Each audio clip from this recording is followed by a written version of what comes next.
સુરત ખાતે અભ્યાસ કરતા મોડાસાના મેડિકલના વિદ્યાર્થી હર્ષ પંડ્યાની આત્મહત્યાના મામલે રાજ્યભરમાં ભારે ચકચાર મચી ગઈ છે। મૃતક વિદ્યાર્થીનો નશ્વર દેહ સુરતથી તેના માદરે વતન મોડાસા ખાતે લાવવામાં આવ્યો હતો, જ્યાં આજે સવારે ભારે શોક અને ગમગીન માહોલમાં તેની અંતિમ યાત્રા કાઢવામાં આવી હતી। આ દુઃખદ ઘટનાને પગલે પરિવારજનો અને સામાજિક અગ્રણીઓમાં શોકનો માહોલ જોવા મળ્યો છે। પરિવારજનોએ વિદ્યાર્થી પર ઓવર રેગિંગ કરવાનો જે ગંભીર આક્ષેપ કર્યો છે અને શિક્ષણ સંસ્થાઓમાં રેગિંગ વિરોધી કાયદાનો વાસ્તવિક અને કડક અમલ કરાવવા માટે ઉચ્ચ સ્તરીય તપાસની પણ માંગણી કરવામાં આવી છે। અમે અમારો ભાણેજ ગુમાવ્યો છે, અમારો દીકરો ગુમાવ્યો છે।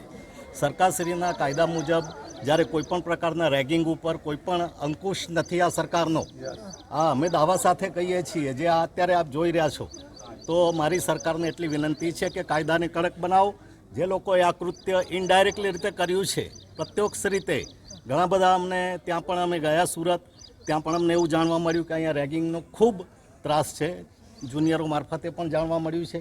ફરીથી આપને વિનંતી કરીએ છીએ, અમે સરકાર માય બાપ છો આપ, તો આ વિષય ઉપર ખૂબ ગંભીર રીતે નિર્ણયો લેવામાં આવે। તો જ્યારે આવા પગલાં ભરતા હોય વિદ્યાર્થી અને જે કાયદાના દાયરામાં જે વસ્તુ આવતી હોય છે, એ ક્યારેક સુસાઇડ કરતા હોય છે, કાયદાના દાયરામાં આવતું, આ કાયદાના દાયરામાં સુસાઇડ પોતે જ કર્યું છે તેવું સાબિત થાય છે, પરંતુ એના સિનિયર વિદ્યાર્થીઓ દ્વારા ઇમોશનલી અને બ્લેકમેલ કરીને વધુ પડતું એકદમ ઓવર રેગિંગ કરવામાં આવે ત્યારે આવા પગલાં ભરતા હોય છે।